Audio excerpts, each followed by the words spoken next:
Assalamualaikum warahmatullahi wabarakatuh. Waalaikumsalam. Innal hamdalillah nahmaduhu wa nasta'inuhu wa nastaghfiruh wa na'udzu billahi min shururi anfusina wa sayyiati a'malina. Man yahdihillahu fala mudilla lahu wa man yudlil fala hadiya lahu. أشهد أن لا إله إلا الله وحده لا شريك له وأشهد أن محمدا عبده ورسوله. اللهم صل وسلم وبارك على نبينا محمد وعلى آله وصحبه أجمعين. أما بعد فإن أصدق الحديث كتاب الله وخير الهدي هدي محمد صلى الله عليه وسلم وشر الأمور محدثاتها وكل محدثة بدعة وكل بدعة ضلالة وكل ضلالة في النار. إخواني وأخواتي أعزكم الله وإياكم. Alhamdulillah pada kesempatan yang berbahagia ini kita bisa dipertemukan oleh Allah Subhanahu wa taala di tempat yang mulia di dalam hakka thalathul ilm. Dan mudah-mudahan apa yang kita pelajari bisa menjadi ilmu yang bermanfaat, bisa menjadi sarana untuk menjadi bekal dalam beribadah kepada Allah Subhanahu wa taala, mendekatkan diri kepada Allah Subhanahu wa taala, dan mudah-mudahan bisa menjadi pokok timbangan pada hari kiamat nanti. Mudah-mudahan salawat dan salam dilimpahkan kepada Nabi Muhammad sallallahu alaihi wasallam beserta para istri, keluarga, sahabat dan pengikut setianya bersama. Ikhwan wa akhwat a'azzakumullah wa iyyakum. Kita yang sudah melalui sepertiga bulan Sya'ban, dan tentunya bulan Sya'ban akan terus bergulir. Hari demi hari kita akan mendekat dengan bulan Ramadan al-Mubarak, bulan Ramadan yang diberkahi oleh Allah Subhanahu wa taala. Kewajiban seorang muslim adalah menuntut ilmu, dan ilmu yang paling utama untuk dipelajari oleh seorang muslim adalah ilmu yang dia pelajari untuk ibadah yang akan dia kerjakan.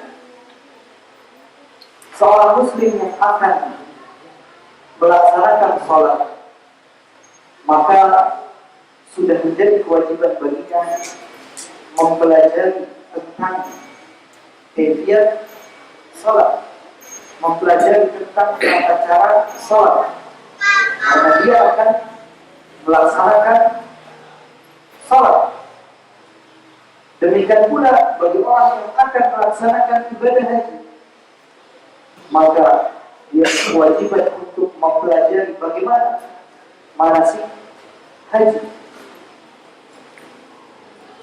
Maka demikian pula dengan ibadah puasa di bulan Ramadan yang mungkin tinggal beberapa hari ke depan. Kita berharap mudah-mudahan Allah Subhanahu wa taala mempertemukan kita semua dengan bulan yang penuh dengan berkah tersebut. Kewajiban kita adalah mempelajari hal-hal yang berkaitan dengan ibadah puasa di bulan Ramadan, mempelajari tentang ahkam siyam, hukum-hukum puasa, hal-hal yang berkaitan dengan ibadah puasa. Bahkan para salafus saleh, para ulama di zaman dahulu, bahkan sampai zaman kita sekarang, mereka apabila menjelang bulan Ramadan, yang mereka baca, yang mereka pelajari, dan yang mereka tekuni, mengulang-ulang kembali permasalahan hukum-hukum puasa, sehingga ketika masuk pada bulan Ramadan, mereka telah menyelesaikan pelajaran yang berkaitan dengan ibadah puasa, dan melaksanakan ibadah puasa dengan bekal yang cukup. Tidak ada hal-hal yang menjadi penghalang ataupun menjadi sesuatu yang belum dipahami, karena persiapan yang dilakukan oleh mereka mempelajari tentang masalah puasa. Maka kita pun sebagai kaum muslimin yang berusaha untuk mengikuti jejak Nabi Sallallahu Alaihi Wasallam, kita berusaha mempelajari tentang ahkam siam, mempelajari tentang hukum-hukum puasa sebelum Ramadan masuk, dengan harapan ibadah puasa yang akan kita laksanakan tidak seperti tahun-tahun sebelumnya. Karena akan berbeda antara seorang muslim yang melaksanakan ibadah puasa hanya karena menjadi rutinitas tahunan, karena sudah menjadi kebiasaan bahwasanya kalau bulan Ramadan kita puasa, dengan seorang muslim yang melaksanakan ibadah puasa di bulan Ramadan ala ilmu wa basirah, berdasarkan ilmu dan berita yang dia pelajari, dia gali dari Al-Quran dan Sunnah Nabi Sallallahu Alaihi Wasallam. Dia akan melaksanakan ibadah berdasarkan ilmu, bukan hanya menjadi kebiasaan ataupun rutinitas belaka. Dan kita memohon kepada Allah Subhanahu Wa Taala agar dimudahkan mempelajari tentang masalah puasa ini. Ikhwan wa akhwat yang azza wa jalla, seperti yang kita ketahui bersama bahwasanya bulan Ramadan merupakan bulan yang dimana Allah Subhanahu Wa Taala mewajibkan ibadah puasa kepada para hambanya. Bulan yang kita dilatih untuk bersabar. Bulan yang kita disunahkan untuk melaksanakan salat tarawih. Bulan yang kita semakin giat melaksanakan salat malam. Bulan yang padanya Allah Subhanahu Wa Taala menurunkan permulaan Al-Quran. Bulan yang banyak memiliki keutamaan. Maka kita pun betul-betul mempersiapkan bekal agar ketika dipertemukan dengan bulan Ramadan, kita betul-betul telah siap dan memiliki bekal ilmu yang cukup. Ikhwan wa akhwat yang azza wa jalla, tentu dalam melaksanakan satu ibadah ada tujuan, ada hikmah, serta ketentuan yang disyariatkan. Demikian pula dengan puasa. Baik kita tahu ataupun tidak, ketika seseorang tahu apa tujuan, apa hikmah diwajibkannya satu ibadah, akan menjadikan seseorang bersemangat dalam melaksanakannya. Dan ketika dia tidak tahu, maka kewajibannya adalah sami'na wa ata'na, kami mendengar dan kami taat. Bahwasanya ini adalah perintah dari Allah Subhanahu Wa Taala. Dalam hal ibadah puasa ada tujuan, ada hikmah dan ketentuan yang disyariatkan oleh Allah Subhanahu Wa Taala. Namun sebelum kita mempelajari lebih jauh tentang tujuan, hikmah dan ketentuan disyariatkannya puasa, kita pun harus tahu terlebih dahulu tentang makna puasa ataupun definisi puasa, di mana puasa yang di dalam bahasa Arab disebut dengan as-shaum, as-shaum ataupun shaum, puasa. Secara bahasa, para ulama mengatakan, ahli bahasa, as-shaum lughatan mutlaqul insan. As-shaum, puasa secara bahasa adalah mutlaqul insan, yaitu menahan diri. Secara mutlak adalah menahan diri. dari apa saja, baik menahan diri dari berbicara, makanya ada istilah puasa ngomong. Ada orang yang menahan diri dari makan atau menahan diri dari pekerjaan, tidak melakukannya, berarti dia sedang puasa ataupun mogok kerja, mogok makan, dan juga yang lainnya. Al-imsak artinya adalah menahan diri, tidak melakukan. Adapun puasa secara istilah syar'i bisa dilihat puasa ataupun saum adalah ibadah kepada Allah Subhanahu wa Ta'ala dengan cara meninggalkan hal-hal yang membatalkannya dari mulai terbit fajar sampai terbenamnya matahari. Atau dikatakan as-shaumu huwa at-ta'abbud lillah bil imsaki 'anil muftirat atau bi tarkil muftirat min tulu'il fajri ila ghurubis syams.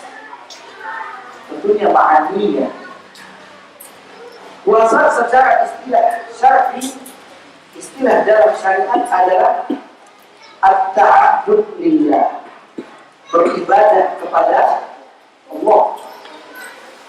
Kita beribadah kepada Allah Subhanahu wa Ta'ala karena manusia diciptakan oleh Allah Subhanahu wa Ta'ala dengan tujuan agar apa?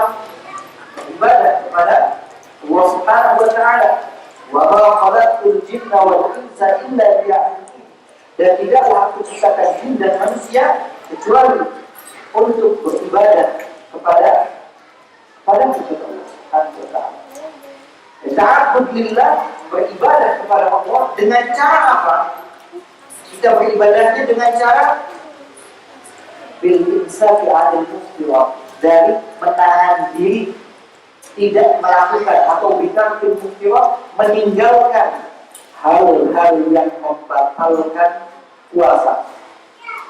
Apa saja hal-hal yang membatalkan puasa? Insyaallah nanti akan disebutkan. Apa saja hal-hal yang membatalkan puasa? Jadi kita beribadah kepada Allah Subhanahu wa Ta'ala dengan cara meninggalkan hal-hal yang dapat membatalkan puasa. Mulai kapan? Min tulu'il fajri, dari mulai terbit fajar.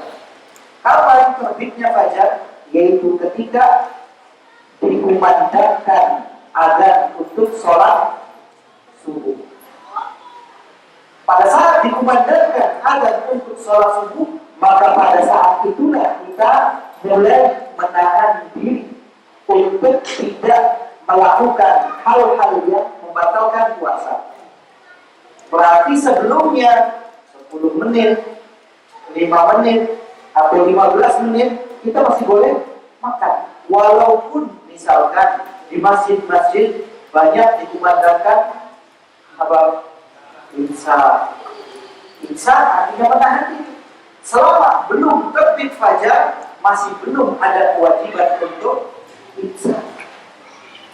Karena kewajiban imsak itu dimulai min tulu'il fajri, dari terbitnya fajar. Sampai kapan? Ila ghurubis syams, sampai tenggelamnya matahari.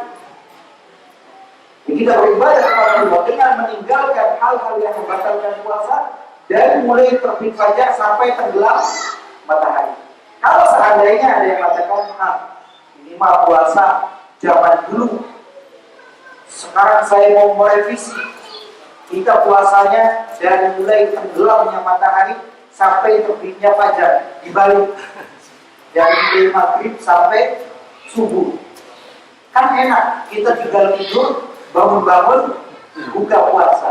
Ini namanya ibadah ngarang sendiri, inovasi sendiri yang tidak pernah disyariatkan oleh Allah Subhanahu wa Ta'ala. Pada Allah Subhanahu wa Ta'ala masih memperbolehkan kita makan, wa kulu washrabu hatta yatabayyana lakumul khaytul abyadu minal khaytil aswad minal fajr. Makan dan minumlah sehingga tampak jelas bagi kalian antara benang putih dengan benang hitam. Maksudnya apa benang putih dengan benang hitam? Minal fajr, yaitu waktu fajar. Benang hitam yaitu waktu malam. Benang putih maksudnya pagi hari, di waktu fajar. Kalau ada orang yang berpuasa di balik, berarti dia telah mengadakan satu ibadah yang tidak pernah disyariatkan oleh Allah Subhanahu wa Ta'ala. Walaupun misalkan ini lebih mudah, kita puasa siang, namanya orang kerja capek. Kalau malam pun kita tinggal tidur. Namanya ibadah itu bukan berdasarkan hawa nafsu, bukan keinginan kita, tapi sesuai dengan yang telah disyariatkan oleh Allah Subhanahu wa Ta'ala. Sampai tenggelamnya matahari, ma'aniyah, dengan niat. Kenapa? Nabi Shallallahu Alaihi Wasallam bersabda, "Innamal a'malu binniyat." Sesungguhnya setiap amalan itu tergantung dengan niat. Bahkan Nabi Shallallahu Alaihi Wasallam menegaskan, "Man lam yubayyit as-siyama minal lail, fala siyama lahu." Barang siapa yang tidak berniat dari malam hari untuk puasa, maka tidak ada pahala puasa baginya. Dalam riwayat disebutkan qabla al-fajr, sebelum fajar, sebelum subuh. Lalu bagaimana kita berniat untuk puasa? Bagaimana caranya kita niat puasa? Kata para ulama, an-niyatu mahalluha al-qalbi, la yushra'u at-talaffuz biha. Niat itu tempatnya di hati. Niat tempatnya di mana? Di hati. La yusra'u at-talaffuz biha, tidak disyariatkan untuk dilafazkan. Dan niat yang ada di dalam hati itu sudah terrealisasi ketika kita bangun di akhir malam untuk makan sahur. Seseorang yang bangun di waktu malam, bangun, kemudian dia makan sahur, itu menunjukkan dia sudah berniat untuk melakukan ibadah puasa. Ikhwan wa akhwat ya'azani Allah wa iyyakum, ini definisi puasa ataupun makna puasa, baik secara bahasa ataupun secara istilah syar'i. Kemudian yang berikutnya, hukum puasa di bulan Ramadan. Hukumnya apa? Hukumnya apa? Wajib. Bahkan tidak saja wajib, puasa di bulan Ramadan merupakan salah satu rukun Islam yang wajib bagi setiap muslim untuk melaksanakannya, untuk mengamalkannya. Ketika kita berbicara tentang hukum, ini wajib, ini haram, ini sunnah, ini makruh, tentunya harus berlandaskan apa? Berlandaskan dalil, bukan hanya asal bicara. Kita tidak boleh menghalalkan sesuatu, mengharamkan sesuatu, mewajibkan sesuatu kecuali berdasarkan dalil. Tidak boleh bagi kita mengatakan ini wajib, ini haram, ini sunnah, ini makruh kecuali berdasarkan dalil. Sekarang katakan bahwasanya puasa di bulan Ramadan hukumnya wajib. Dalilnya apa? Dalilnya? Dalilnya apa? Dalil yang menunjukkan akan wajibnya ibadah puasa ada 3. Ada apa? Apa saja? Terus? Apa lagi?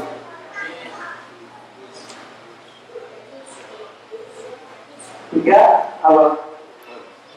Dalilnya yang pertama adalah Al-Quran. Apa? Yang kedua, sunnah. Sunnah Nabi Sallallahu Alaihi Wasallam. Yang ketiga, ijma', kesepakatan para ulama. Kita lihat dalil dari Al-Quran. Kita mulai dari dalil yang pertama, dalil dari Al-Quran. Apa dalilnya dari Al-Quran? Yaitu firman Allah Subhanahu wa Ta'ala di dalam surat Al-Baqarah ayat 185. 185. Allah Subhanahu wa Ta'ala berfirman, "Syahrul Ramadan alladzi unzila fihi al-Qur'an hudan lin-nasi wa bayyinatin minal huda wal furqan. Faman syahida minkum asy-syahra falyasum." Bulan Ramadan adalah bulan yang padanya diturunkan permulaan Al-Quran. Al-Quran hudan lin-nas, petunjuk bagi manusia. Wa bayyinatin minal huda, dan penjelas dari petunjuk, wal furqan, dan pembeda antara yang hak dengan yang batil. Faman syahida minkum asy-syahra, barang siapa di antara kalian yang menyaksikan bulan Ramadan, yaitu mendapati bulan Ramadan, dipertemukan dengan bulan Ramadan, kata Allah Subhanahu wa Ta'ala, falyasum, maka berpuasalah. Kalimat falyasum ini kalau dalam bahasa Arab namanya apa istilahnya? Perintah, amr. Wal amru yadullu ala al-wujub. Perintah menunjukkan akan wajib. Ini lebih tegas, falyasum, maka berpuasalah. Perintah dari Allah Subhanahu wa Ta'ala untuk berpuasa bagi siapa yang dipertemukan dengan bulan Ramadan. Mungkin karena sudah masuk waktu Isya, bisa dikumandangkan azan Isya, dan insya Allah untuk sholatnya diundur. Setelah azan kita lanjutkan kajiannya kembali.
Wahai akhwati azza wa jalla wa iyyakum, kita lanjutkan kembali.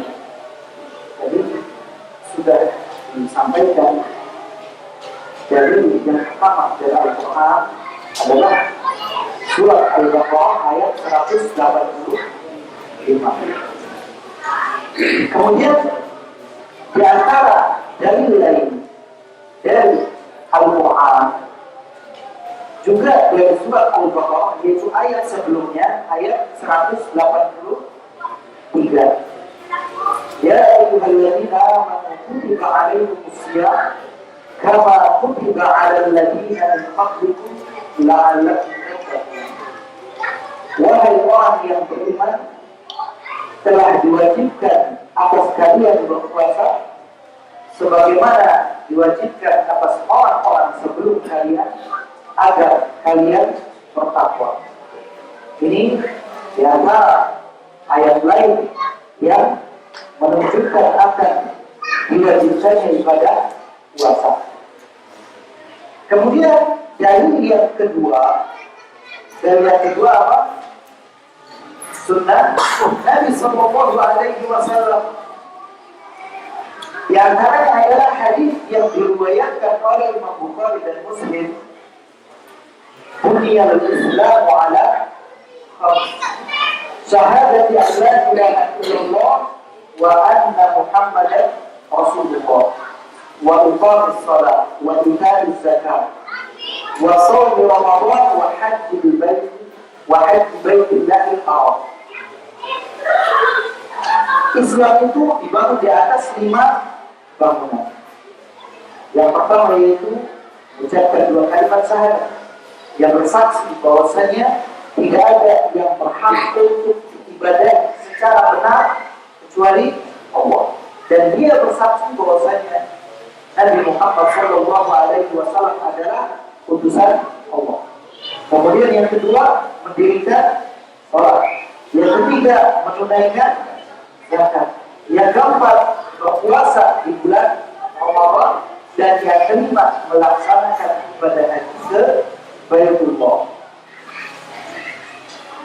Ini yang pertama. Kemudian yang kedua, dalil lain dari sunnah Nabi Sallallahu Alaihi Wasallam adalah hadis yang panjang yang dikenal dengan hadis Jibril alaihissalam. Hadis yang diriwayatkan oleh Imam Muslim dan dibawakan oleh Imam An-Nawawi rahimahullah taala dalam kitab Al-Arba'in An-Nawawiyah, hadis yang kedua. Ketika malaikat Jibril bertanya kepada Nabi Sallallahu Alaihi Wasallam, "Ya Muhammad, fa'akhbirni 'anil Islam." Wahai Muhammad, beritahu aku tentang Islam. Maka Nabi Sallallahu Alaihi Wasallam jawab, "Al-Islamu an tashhada an la ilaha illallah wa anna Muhammadar Rasulullah wa tuqima as-salat wa tu'ti az-zakat wa tasuma Ramadan wa tahujjal baita in istata'ta ilayhi sabila." Islam itu engkau bersaksi bahwasanya tidak ada sesembahan yang berhak untuk diibadahi secara benar kecuali Allah, dan Muhammad adalah utusan Allah.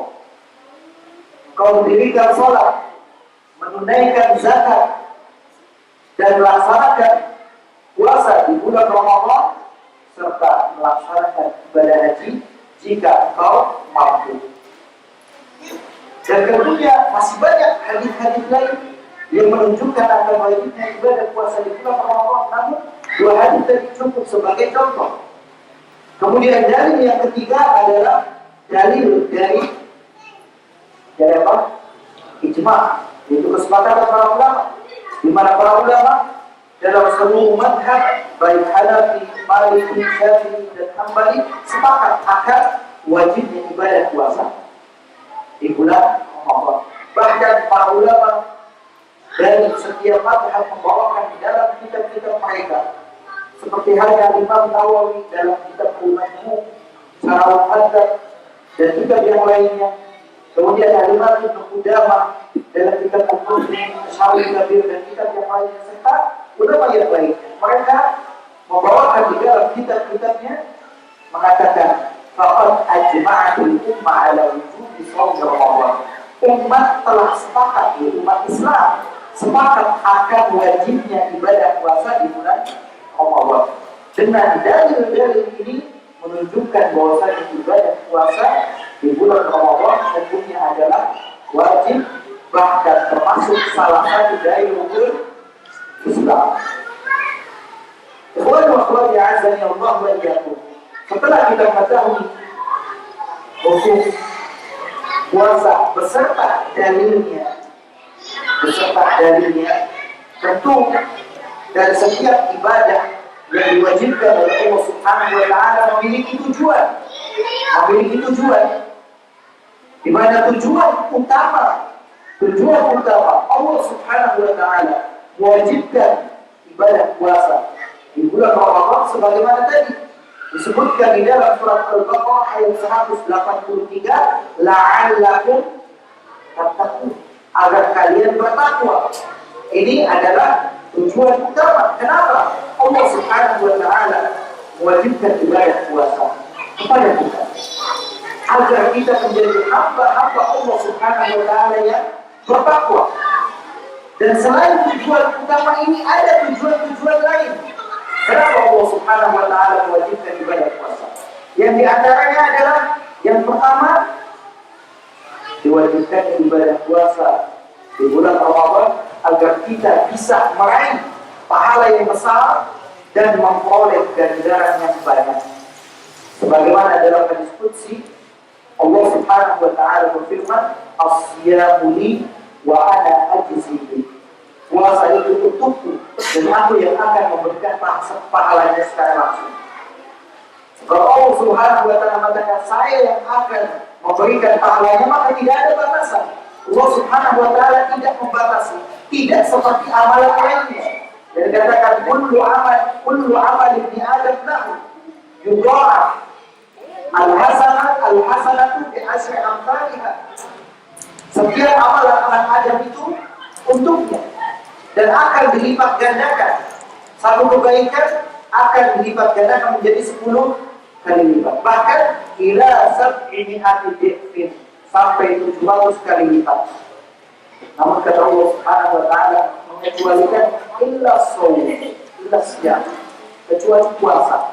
Fa innahu li wa ana ajzi bi. Karena puasa itu untukku dan aku yang akan memberikan pahalanya.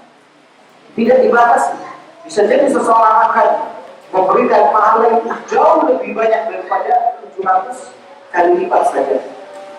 Apabila seorang muslim mengetahui Allah Subhanahu wa taala yang akan memberikan pahalanya, maka dia akan bersungguh-sungguh dalam melaksanakan ibadah puasa karena berharap mendapatkan pahala yang banyak.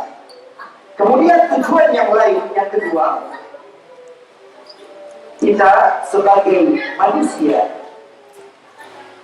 keturunan siapa? Keturunan siapa? Nabi Adam alaihissalam. Kata Nabi sallallahu alaihi wasallam, kullu bani Adam khata' wa khairul khata'in at-tawwabun.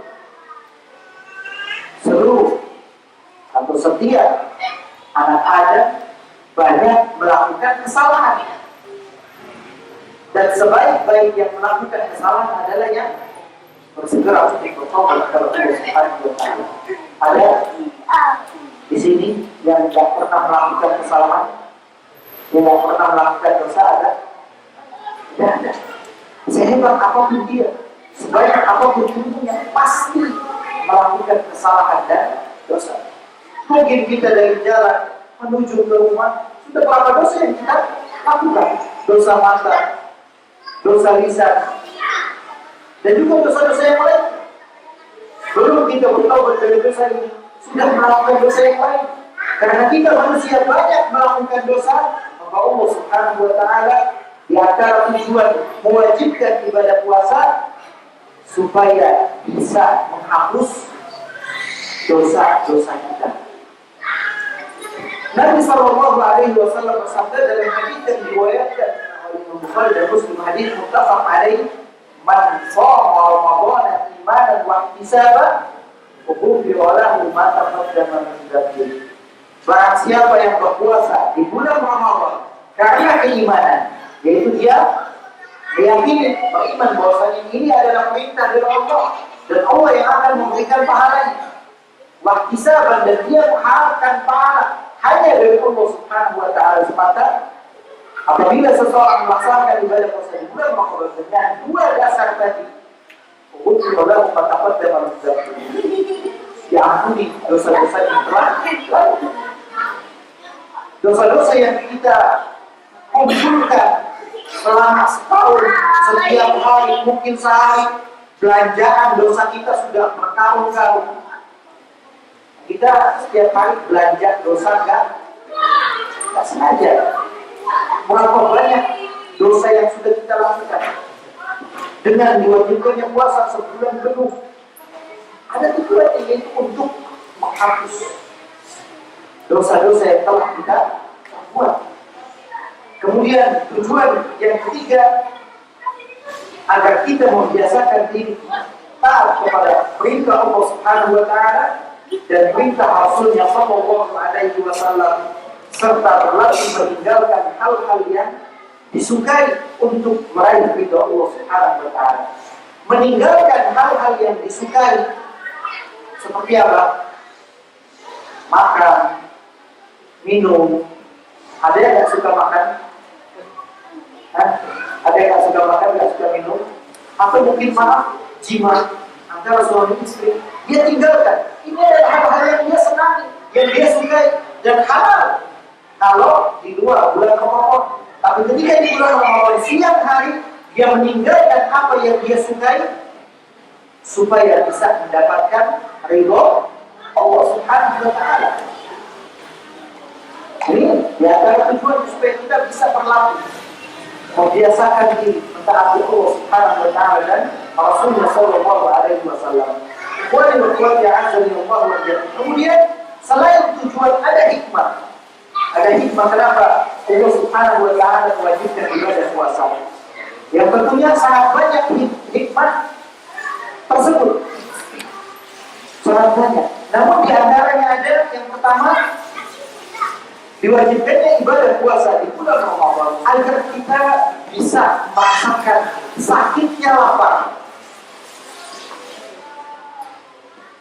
Supaya apa? Kita bisa merasakan sakitnya lapar dan haus seperti halnya yang dirasakan oleh saudara-saudara kita yang kurang beruntung, saudara-saudara kita fakir miskin yang mereka tidak makan, tidak minum, atau tidak mendapatkan makanan dan minuman.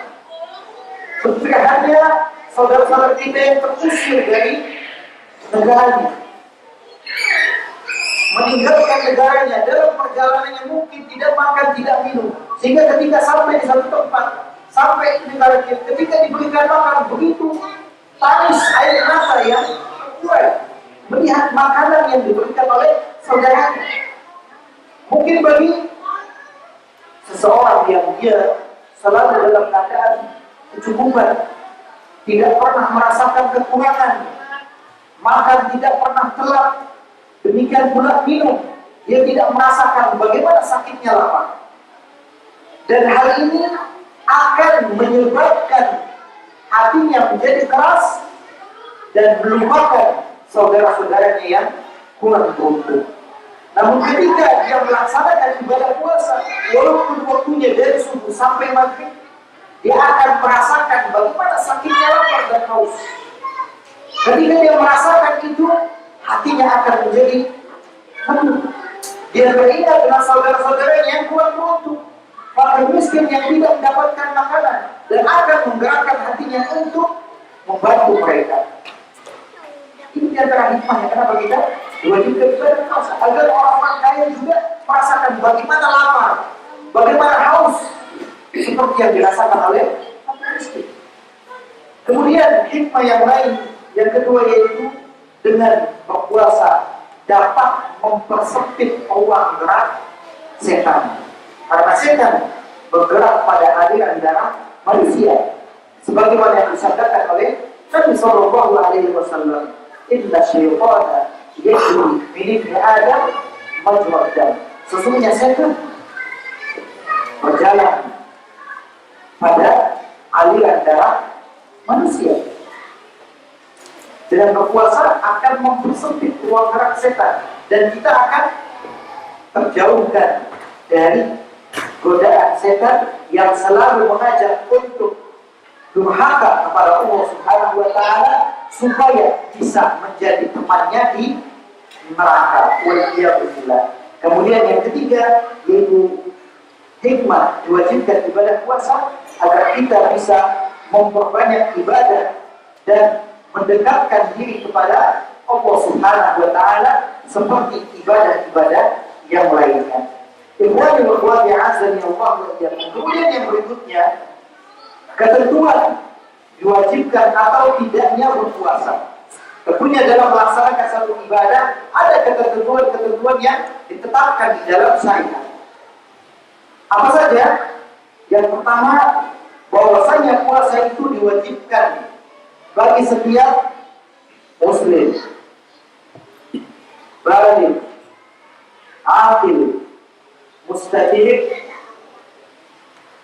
berarti yaitu wajib bagi setiap muslim baligh yang sudah baligh, berakal, kemudian mustaqim dia mampu melaksanakan puasa dan mungkin dia dalam keadaan mungkin bukan dalam keadaan safar. Dan dari ketentuan itu 5 ada pengecualian dan juga ada pecahan. Syarat wajib dan syarat sahnya puasa adalah Islam. Sehingga orang kafir ini tidak wajib berpuasa karena Islam merupakan syarat wajib dan syarat sahnya puasa. Orang kafir tidak wajib puasa. Kalau seandainya ada orang kafir puasa, dia mungkin karena teman-teman kantornya itu muslim semua, melihat teman-temannya puasa semua, dia lancar saja itu puasa. Orang kafir puasa, bagaimana puasanya? Sah atau tidak?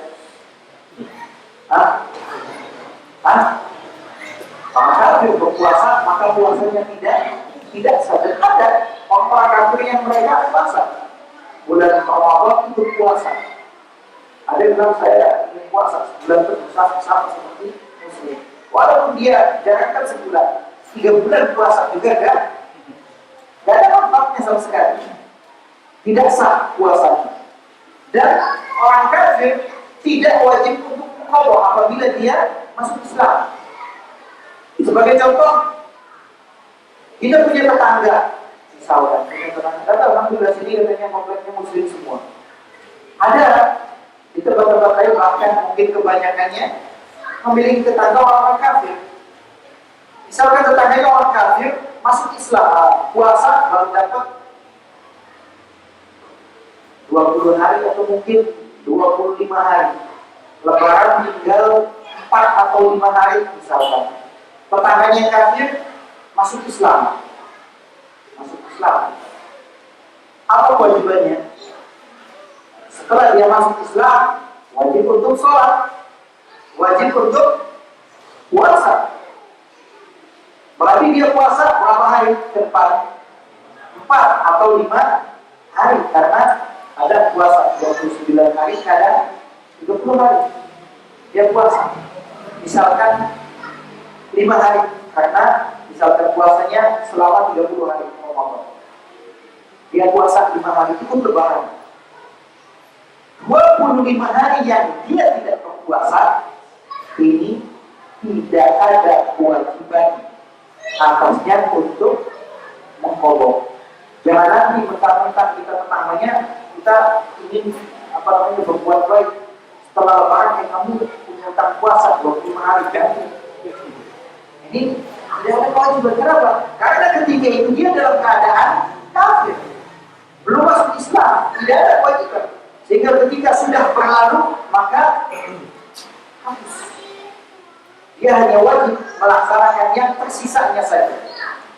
Tidak ada kewajiban untuk menghormati. Kemudian balik, yang wajib berpuasa adalah orang balik.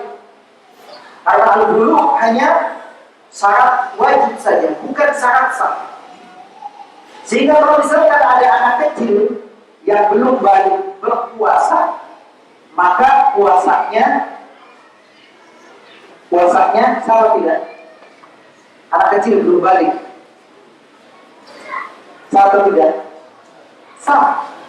Kalau terpenuhi syarat dan rukunnya, walaupun dia belum balik, bahkan anak itu mendapatkan pahala, demikian pula kedua orang tuanya. Bahkan kedua orang tua, walaupun anaknya belum balik, hendaknya membiasakan dan melatih anaknya supaya puasa. Sebagaimana yang dilakukan oleh para sahabat. Kata para sahabat, nahnu nusolli musibyana. Kami membiasakan anak-anak kami puasa. Fa'idha baka ahaduhum ma'at-ta'am fa'afaidahum lu'batan minal ikhlas. Kalau salah seorang di antara mereka nangis minta makan, lapar. Anak biasanya kalau belum makan rewel, minta makan. Kalau apa itu mulut badan kami berikan dia mainan dari bulu, mainan dari kapas. Namanya anak kecil, kalau sudah ketemu mainan itu lupa daratan. Jangankan makan, kadang rumahnya lupa, orang tuanya lupa, sudah asik mainan. Dan tidak jarang anak yang lagi mainan di rumah, di depan banyak mainan PS atau yang lainnya, sampai ribut sama emaknya, sama ibunya rumahkan tapi anaknya asik lagi main. Ini merupakan salah satu cara. Kalau melatih anak puasa itu, misalkan namanya puasa tadi dari mulai terbit fajar sampai tenggelam matahari, dilatih juga seperti itu. Gua nggak kuat sehari, ya sekuatnya. Misalkan jam 10 rewel, minta makan, kasih mainan. Kalau diem berarti masih aman. Dah, nggak usah dikasih makan. Ternyata tunggu rewel lagi, kasih mainan. Kalau selesai sholat, rewel minta makan, kasih mainan. Kalau diem lagi aman, lanjutkan. Tapi kalau misalkan sudah dikasih mainan, tetap rewel, berarti dia sudah kuat, kasih makan. Makan sampai kenyang, makan dulu sudah selesai, suruh puasa lagi. Jangan istilahnya dilepas. Udah buka katanya, puasanya setengah hari sebedung. Ini bukan puasa kalau sebedung namanya laki maghrib. Setelah selesai makan kenyang, suruh puasa lagi. Puasa sampai kapan? Percuma saja dari puasa habis dulu, akhirnya makan jajan mungkin jajannya bisa lebih banyak daripada bulan Ramadan karena kesempatan. Tidak sudah makan buat lanjut puasa lagi dan terus sampai betul-betul kuat puasa satu hari. Mulai umur berapa? Kita kan mungkin ada yang 6 tahun, atau mungkin 5 tahun, atau mungkin 4 tahun, atau mungkin lebih besar lagi. Tergantung, karena anak-anak itu berbeda. Ada yang kalau anak 2 tahun, masa disuruh puasa? Dia disuruh makan. 2 tahun, 3 tahun masih belum dilatih. 3 tahun belum dilatih. Terus, kalau sudah mulai 4 tahun dicoba. Kalau kelihatannya itu masih makan. 4 tahun, 5 tahun dilatih, 6 tahun terus, 7 tahun harus sudah mulai puasa. Namanya orang tua berkewajiban untuk melatih dan membiasakan. Kemudian yang berikutnya, orang yang berakal yang wajib berpuasa. Sehingga orang yang tidak berakal, yang akalnya hilang, alias orang gila, tidak wajib berpuasa. Orang gila tidak wajib berpuasa dan tidak wajib pula untuk membayar fidyah walaupun sudah tua. Walaupun sudah tua, kalau dia orang gila tidak wajib. Kenapa? Kata Nabi Sallallahu Alaihi Wasallam, "Rufi'al qalamu an salat." Pena itu diangkat dari 3 golongan.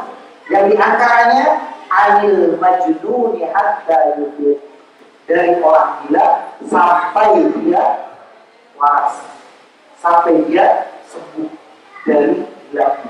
Ada nggak? Ada. Kalau memang diobati, diberikan terapi, bisa jadi orang gila menjadi sembuh. Kalau misalkan terus, kalau dia sembuh maka dia wajib berpuasa. Kalau tidak ada kewajiban untuk berpuasa. Dan tidak ada pula kewajiban untuk membayar fidyah. Kemudian tadi disebutkan mustati, orang yang mampu melaksanakan ibadah puasa. Karena ada orang yang tidak mampu puasa, banyak alasannya. Di antaranya tidak mampu berpuasa karena sudah tua renta, umurnya misalkan 90 tahun. Puasa biasanya tak kuat kalau sudah umur 90 tahun. Orang yang seperti ini tidak wajib berpuasa. Atau misalkan orang yang sakitnya parah, sakit menahun, dan tidak ada harapan untuk sembuh, hanya tinggal tunggu panggilan. Namanya sudah penyakit yang tak mungkin sembuh lagi, ya sudah, dia tidak wajib berpuasa. Namun bagi orang tua, renta, dan orang yang sakit yang tidak diharapkan kesembuhannya, dia wajib untuk membayar fidyah.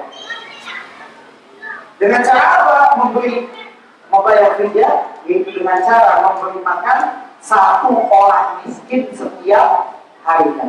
Kalau 1 bulan Ramadan 29 hari, berarti dia memberi makan 29 orang miskin. Kalau 30 hari, dia memberi makan orang miskin 30 orang. Berapa yang harus dia bayarkan untuk setiap harinya? Untuk setiap harinya dia mengeluarkan setengah sok.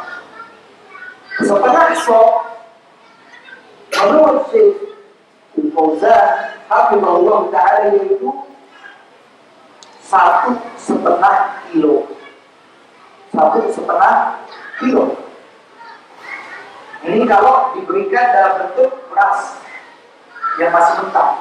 Boleh tidak kalau dikasih yang sudah matang? Boleh. Kasih nasi. Ini porsinya ya porsi untuk orang dewasa. Bila perlu porsinya tukang nyangkul. Tahu porsi tukang nyangkul? Jangan porsinya orang kaya biasanya makannya, atau mungkin dikasih porsi kucing. Banyak sekarang angkringan nasi kucing. Namunnya lauknya sedikit. Atau mungkin dikasih makan porsi porsi restoran Padang tapi makan di rumah. Bukan makan di tempat.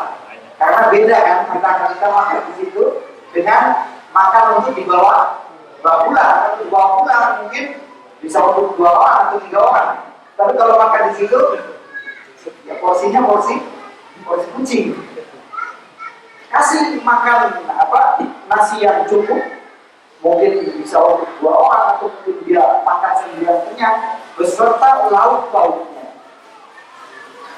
Jangan nasi kasih lauk-lauk, kasih daging, ayam, kasih ya kira-kira dia makan kenyang. Cukup 1 kali makan. Berarti kalau itu dia kumpulkan, kalau sebulan kumpulkan 30 orang kasih makan. Atau kasih mentahnya 1 orang 1 kilo setengah. Bukan dalam bentuk uang.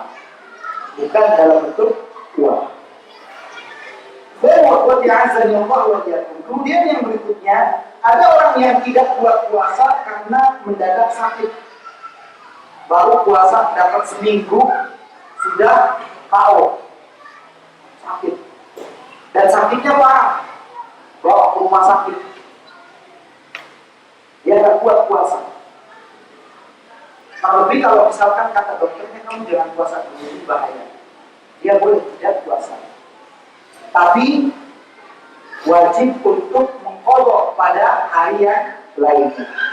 Dan bagi yang sakit di sini, itu penyakit yang serius, penyakit yang parah, bukan sekedar sakit.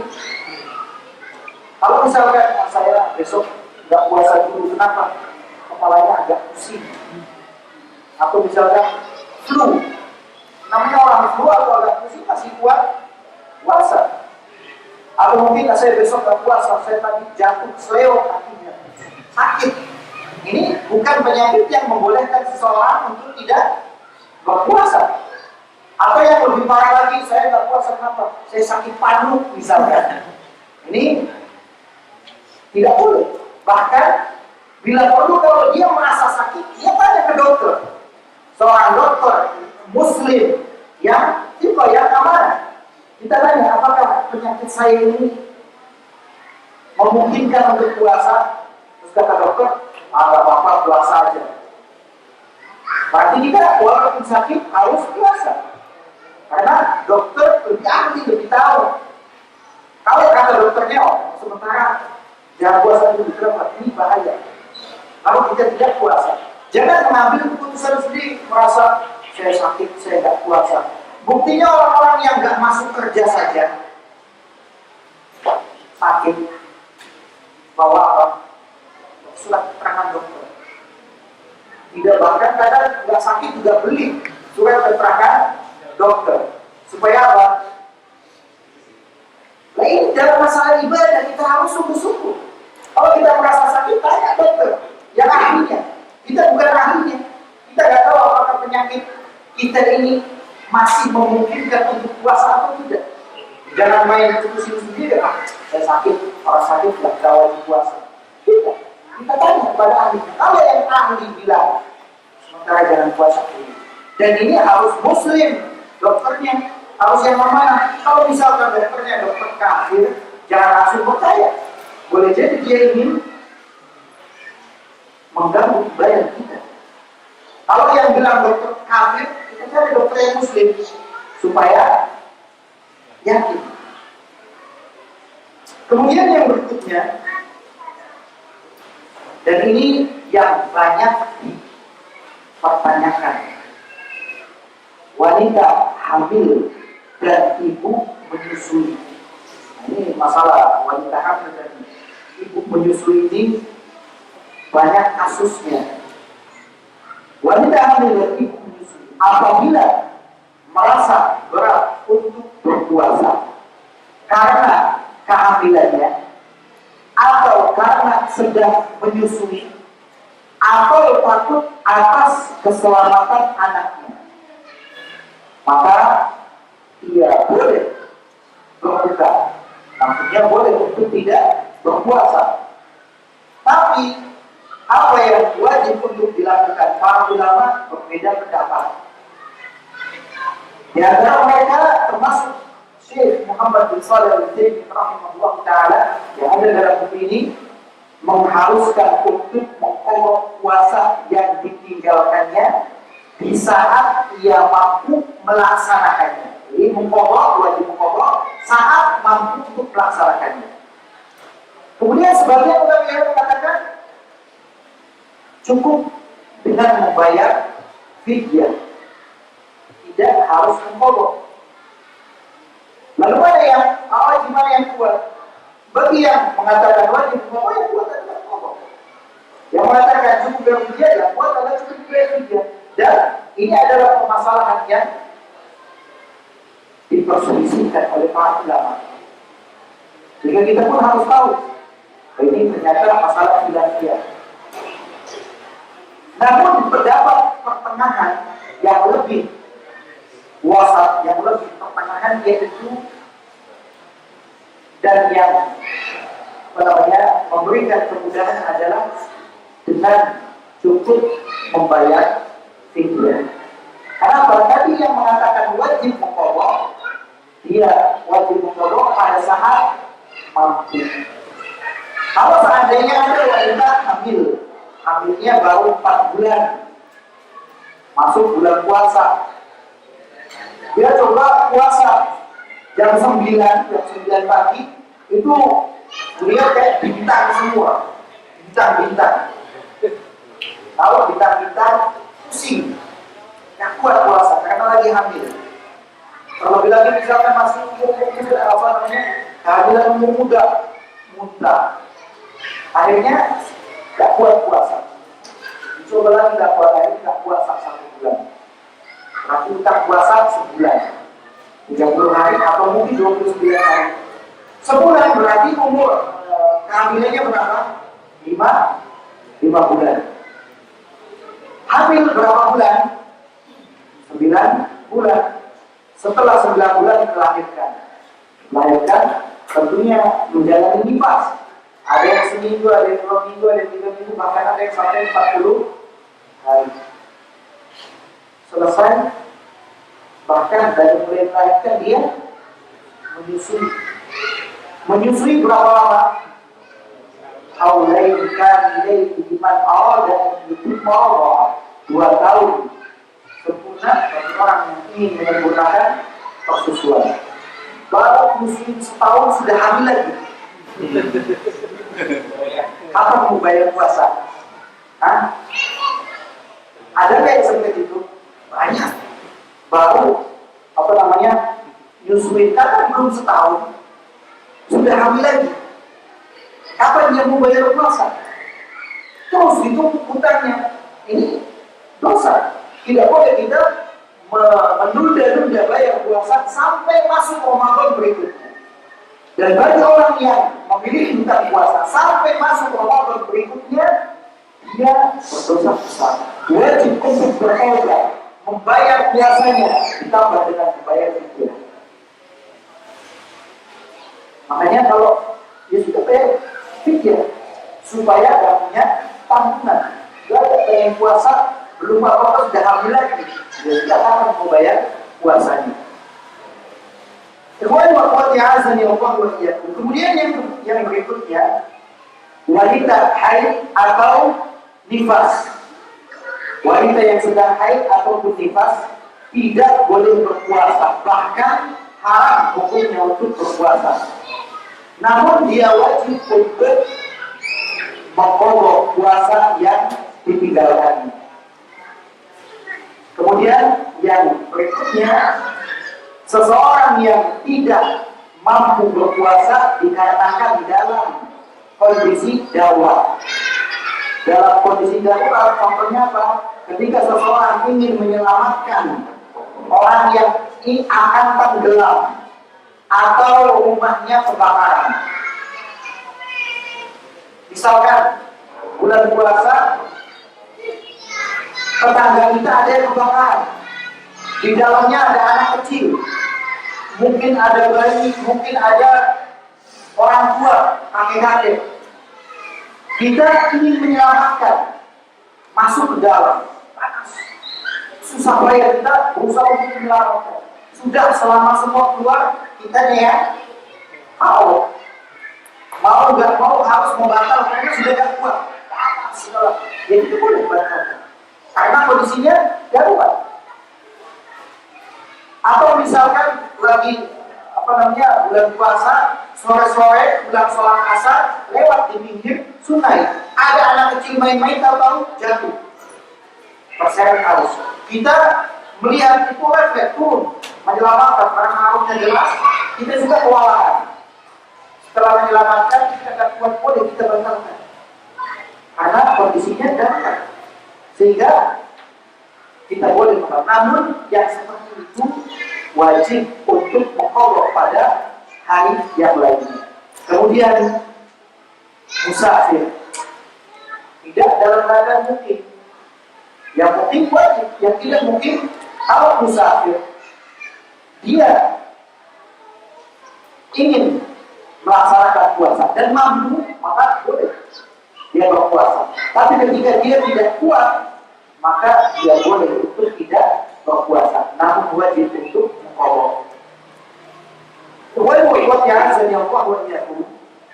Kemudian yang berikutnya adalah hal-hal yang membatalkan puasa. Ini tadi disebutkan meninggalkan hal-hal yang membatalkan puasa. Hal-hal yang membatalkan puasa, di antaranya yang pertama adalah melakukan jima atau hubungan suami istri di siang hari di bulan Ramadan. Apabila seseorang melakukan hal itu di siang hari bulan Ramadan, puasanya batal. Dia harus menahan diri dari makan dan minum. Boleh makan, tidak boleh minum. Jangan, saya sudah batal, saya capek nih, habis spring, akhirnya dia minum, tidak boleh. Tahan, terus sampai. Selain itu dia juga harus mengqadha hari itu sehari. Ditambah dia harus membayar kafarah mughalladhah. Kafarah mughalladhah apa? Yang pertama dia harus membebaskan seorang budak muslim. Kalau tidak mampu dan memang sekarang tidak ada perbudakan, maka beralih kepada opsi yang kedua. Asyamu syahraini mutatabi'aini, berpuasa 2 bulan berturut-turut. Coba dapat sebulan 27 hari, kemudian batal, ulang lagi. Kalau ternyata dicoba-coba nggak kuat juga, memberi makan 60 orang miskin. Ini dia harus memberi makan 60 orang miskin. Ini kafarah mughalladhah bagi yang melakukan jima di siang hari di bulan Ramadan. Selain dia juga harus bertobat kepada Allah Subhanahu wa taala dengan apa yang telah dia perbuat. Kemudian yang kedua yang membatalkan puasa adalah air mani dalam keadaan terjaga, yaitu tidak tidur. Tentunya dengan ada usaha dari dirinya, baik dengan melakukan onani ataupun dia berjumpa dengan istrinya sehingga saking hotnya karena mungkin pengantin baru, nafsunya memuncak, akhirnya keluar air mani, maka puasanya batal. Kemudian yang ketiga, makan dan minum dengan sengaja, baik makanan itu bermanfaat ataupun makanan yang mudarat. Seperti halnya orang yang merokok. Dalam mengatakan merokok kan tidak mengenyangkan, tidak batal. Kalau begitu dia sudah makan permen juga tidak batal. Makan nasi juga kalau cuma 1 suap tidak kenyang, tidak batal, tidak bisa. Makanan dan minuman apapun, baik yang manfaat ataupun yang mudarat, kalau sengaja maka batal. Beda dengan yang tidak sengaja. Kalau tidak sengaja lupa, berarti tidak batal puasanya. Biasanya banyak orang lupa itu kalau awal-awal pertama puasa, biasa sarapan jam 9, puasa habis subuh tidur lagi, baru jam 9 belum sarapan, pagi-pagi langsung sarapan. Sudah habis 1 piring belum minum, tidak boleh minum. Kalau hendaknya belum minum repot, kalau sudah minum mending, gantian. Itu namanya rezeki. Kalau lupa tidak masalah, tapi jangan pura-pura lupa. Pura-pura lupa, saya lupa, tidak boleh. Kemudian yang keempat, yang membatalkan puasa adalah infus sari makanan. Infus sari makanan biasanya kalau orang sakit malas makan, makanya di infus, dikasih infus. Namanya infus, isinya sari makanan dan sama dengan pengganti makanan, sebagai pengganti makanan. Kalau misalkan ada seseorang yang ketika bulan Ramadan diinfus, maka puasanya batal. Beda dengan injeksi obat. Kalau misalkan disuntik obat, misalkan apa antibiotik. Ini bukan cari makanan, makanya boleh tidak membatalkan puasa. Kemudian yang berikutnya yaitu keluar darah haid ataupun nifas. Keluar darah haid ataupun nifas, walaupun beberapa menit sebelum tenggelamnya matahari, maghrib kurang 5 menit, kemudian keluar darah haid, maka puasanya batal. Puasanya batal walaupun hanya beberapa menit saja. Kemudian yang berikutnya adalah muntah dengan sengaja. Muntah dengan sengaja, karena kalau tidak sengaja maka tidak batal puasanya. Tidak batal puasanya. Kata Nabi sallallahu alaihi wasallam, "Man ghalabahu al-qaid fala qada'a alaihi, wa man istata'a falyaqdi." Barang siapa yang muntah dengan tidak sengaja, maka tidak ada kewajiban untuk mengqadha. Namun barang siapa yang muntah dengan sengaja, maka dia wajib untuk mengqadha. Kemudian yang berikutnya adalah mengeluarkan darah dengan cara bekam atau sejenisnya. Bekam atau sejenisnya yaitu seperti transfusi darah. Ini nomor 7 sama nomor 9 itu berbeda. Seperti bekam sama dengan transfusi darah. Namun dalam masalah bekam ataupun yang sejenis yaitu transfusi darah, para ulama berbeda pendapat. Sebagian mengatakan puasanya batal, sebagian yang lain mengatakan tidak batal. Yang mengatakan batal apa dalilnya? Dalilnya adalah hadis yang diriwayatkan Imam Ahmad. Afdal hajim wal mahjum. Orang yang membekam dan dibekam ini batal puasanya. Namun yang mengatakan tidak batal mengatakan hadis ini mansukh, sudah dimansukh, sudah dihapus hukumnya. Maka sudah tidak batal. Namun yang selamat adalah tidak melakukan bekam di siang hari, karena boleh jadi setelah dibekam kita jadi lemes, butuh makanan, apalagi transfusi darah, butuh asupan energi. Kalau kita melakukannya di siang hari menyebabkan kita akhirnya batal puasanya ini, tak boleh. Makanya pilih di waktu malam hari.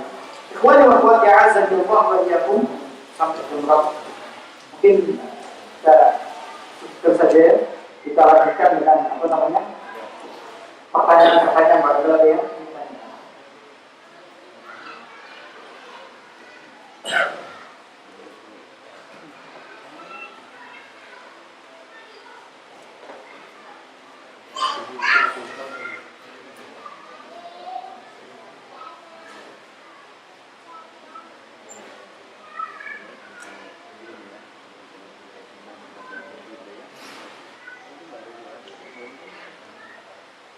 Bagaimana kiat-kiat agar kita fit dalam menjalankan ibadah puasa? Mengingat tidur yang berkurang, namun harus bekerja dan juga mau menjalankan sunnah-sunnah seperti tadarus dan qiyamul lail.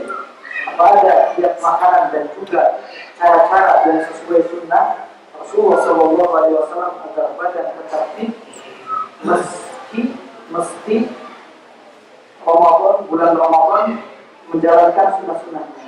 Tentunya dengan mengikuti sunnah Nabi Sallallahu Alaihi Wasallam, memperhatikan adab-adab puasa.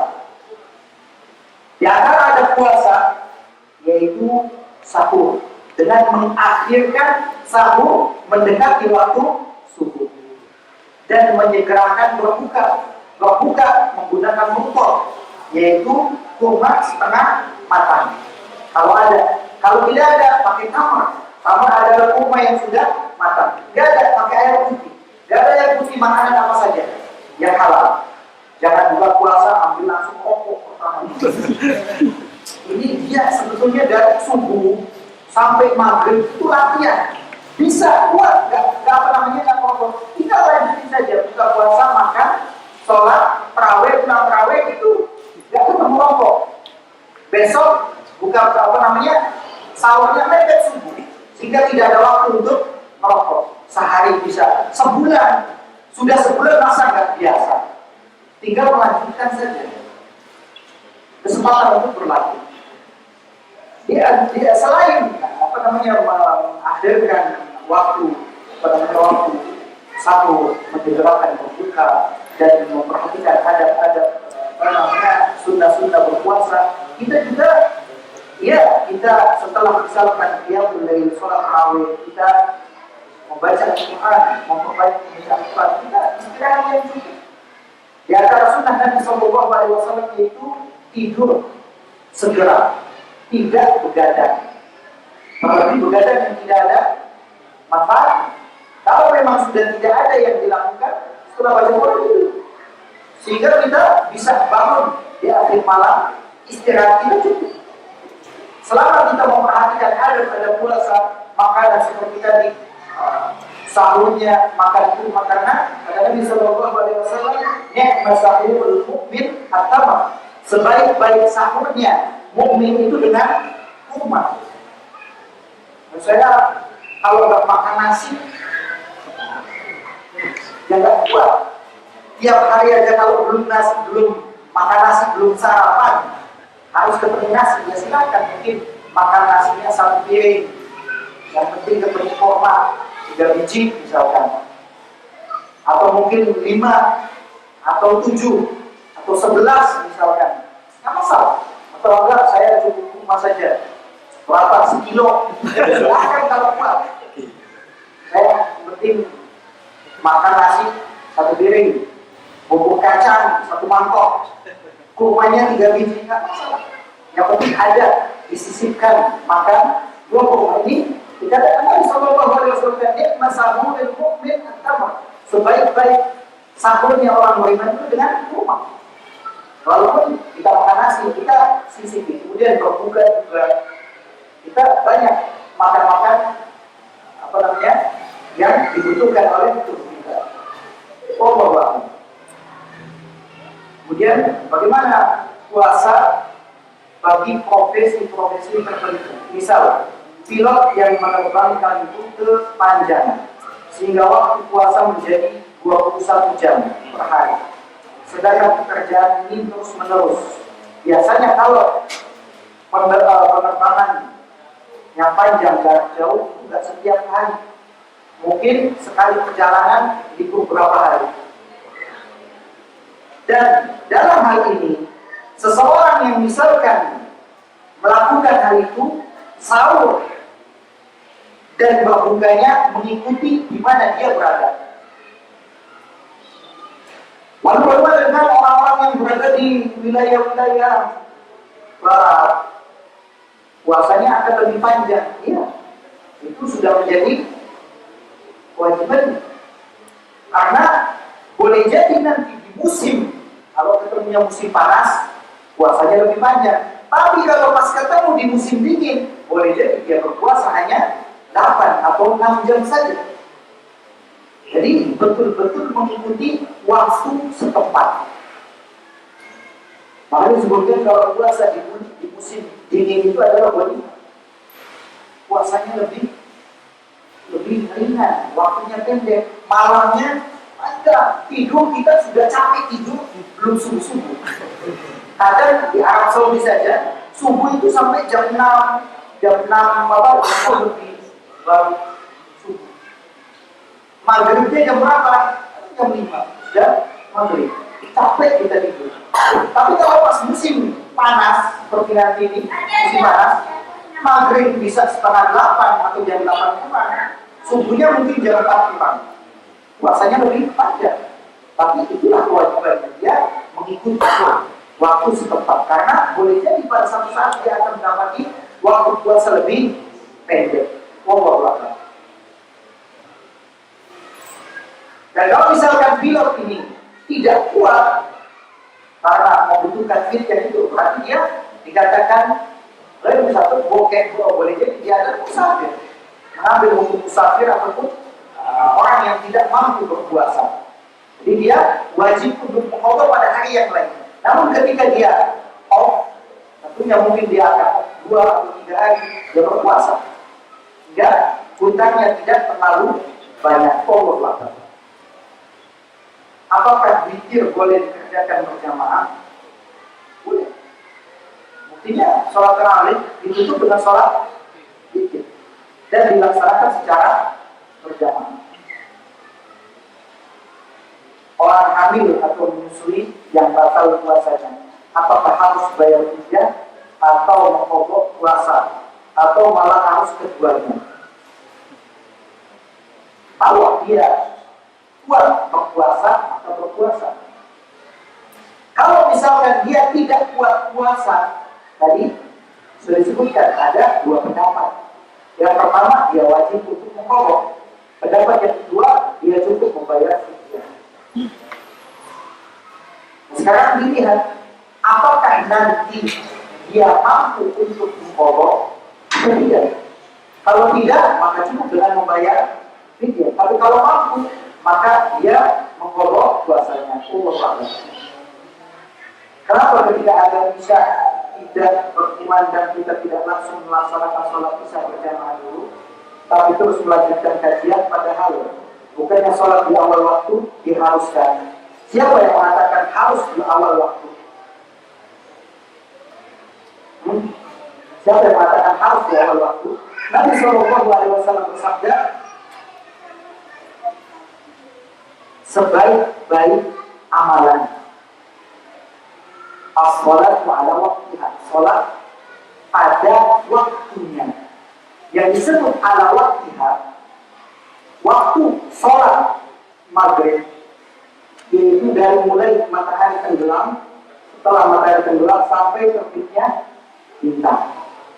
Waktu sholat isya, dari mulai terbitnya bintang ila nisfil lail, sampai pertengahan malam.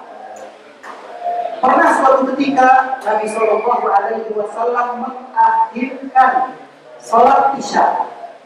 Para sahabat sampai pada tidur di masjid. Para sahabat tidur di masjid. Tidur di masjid sampai menjelang tengah malam. Nabi SAW melaksanakan sholat isya dengan para sahabat. Kemudian kata Nabi SAW, "Laula asyqa ala ummati la innaha la waqtuha." Saat inilah waktu sholat isya. Kalau tidak memberatkan umat dengan syarat sholatnya berjamaah, yaitu diakhirkan. Kalau tidak memberatkan, berarti sholat isya itu beda dengan sholat yang lainnya. Tidak seperti sholat yang lainnya. Bahkan sholat zuhur itu ketika di musim panas, Nabi SAW menganjurkan untuk waktunya agak sedikit dingin. Jadi ketika kata kenapa sholat isya nggak sholat dulu tapi melanjutkan kajian.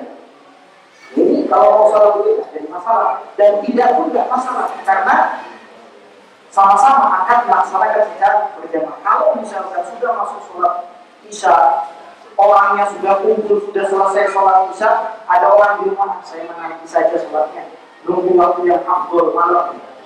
Ini nggak boleh karena dia sholatnya sendirian. Jadi harus dibedakan. Dan sholat isya itu dilihat, kalau jamaahnya misalnya sudah kumpul semua, disegerakan, silakan. Kalau yang diakhirkan silakan, selama dilaksanakan secara berjamaah. Wallahu a'lam.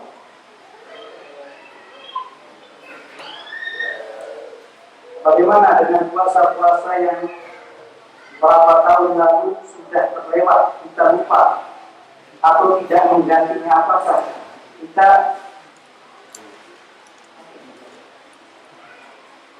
kodok puasa tersebut, ya, karena itu adalah hutang, dan hutang wajib untuk kita. Saja punya hutang sama orang, dikejar-kejar terus setahun 2 tahun terus kita punya hutang sama Allah Subhanahu wa Ta'ala. Namun dia berdosa karena telah mengakhirkan hutang puasa sampai masuk puasa berikutnya. Dia harus bertobat kepada Allah Subhanahu wa Ta'ala dengan taubat dan nasuha. Dia berusaha mengingat-ingat berapa hutang puasa.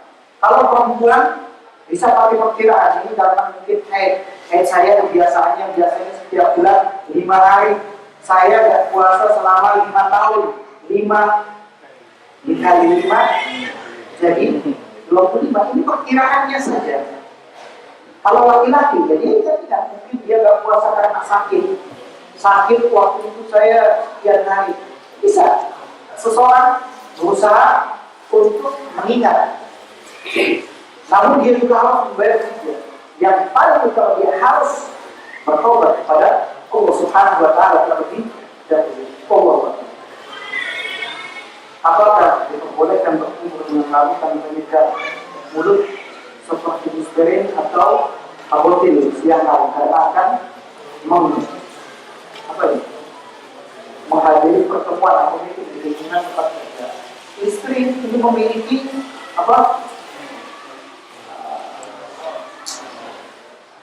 namanya yang sangat kuat, rasa yang sangat kuat. Bahkan katanya nggak tahu itu mengandung alkohol. Jadi hendaknya dihindari hal-hal seperti itu. Yang boleh adalah bersiwak, pakai siwak, baik pagi ataupun siang hari apa bersiwak. Asal jangan ketika bersiwak kemudian ditelan. Ini yang nggak boleh. Wallahu a'lam.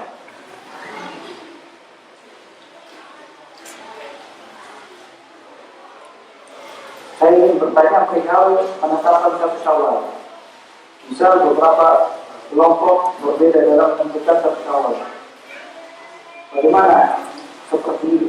Kita mengikuti pemerintah setempat dan dalam buku ini soal dalam bab yang kelima ada tanya jawab yang dijawab oleh ulama kibar, ulama tinggi.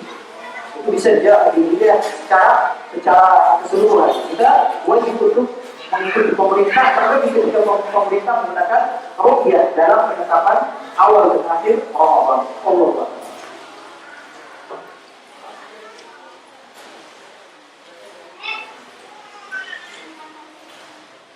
Mengenai unsur puasa yang disebutkan atau orang yang dalam kesehariannya pekerjaan yang menuntut untuk bekerja keras dan membutuhkan banyak tenaga, misalnya bekerja bangunan yang panas, apakah keringanan tidak puasa itu diperbolehkan? Kalau tidak, bagaimana solusi terbaik dalam hal ini? Solusi yang terbaik adalah dia istirahat di bulan Ramadan. Ada seorang tukang beca, dia selama bulan Ramadan tidak naik. Sehingga ada yang bertanya, Pak, kok selama bulan puasa tidak naik? Dia, saya sengaja setiap hari saya nabung untuk puasa. Kenapa? Saya tidak mau puasa saya batal. Padahal kalau misalkan mau, dia bisa saja narik pagi 2 jam. Ini tidak akan melelahkan. Atau mungkin di malam hari. Jika kita capek, dia bisa, tapi dia mengatakan, saya dengan fokus ibadah. Saya sudah cukup dengan apa yang sudah diberi oleh Allah Subhanahu wa taala, sehingga dia mengumpulkan tabungan untuk di bulan Ramadan. Kalau misalkan tukang bulan puasa kerja juga, hari biasa puasa juga, kapan dia akan membayar tukang? Kalau memang dia yakin bisa membayarnya, sehingga ketika di bulan Ramadan dia harus bekerja dan tidak puasa, dia tidak puasa. Tapi wajib untuk mengodok. Walaupun secara asal dia wajib untuk berpuasa, mencobanya itu. Walaupun dia bekerja, karena banyak orang yang saya ketika masih berada di Al-Lin, di Arab Saudi, banyak orang-orang Indonesia kerjanya itu bagian pengecoran di jalan-jalan. Sampai kalau istirahat itu dia sudah langsung tiarap, sampai tidak disiram pakai air.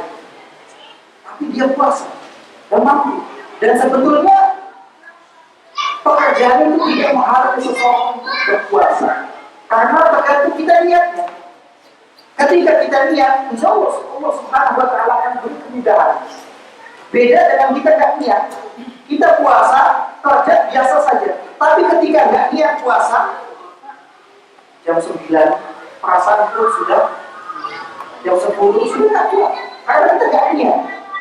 Beda dengan orang yang niat, tergantung dengan niat. Kalau kita niat, kita minta kepada Allah Subhanahu wa Ta'ala, insya Allah akan berikan kemudahan. Wallahu ta'ala alam, kita buka, kita tutup dengan doa untuk majlis. Subhanallahumma rabbana wa bihamdika, asyhadu an la ilaha illa anta astaghfiruka wa atubu ilaik. Wa sallallahu ala nabiyyina Muhammad wa ala alihi wa sahbihi wa sallam. Wa da'wana alhamdulillahi rabbil alamin. Wassalamualaikum warahmatullahi wabarakatuh.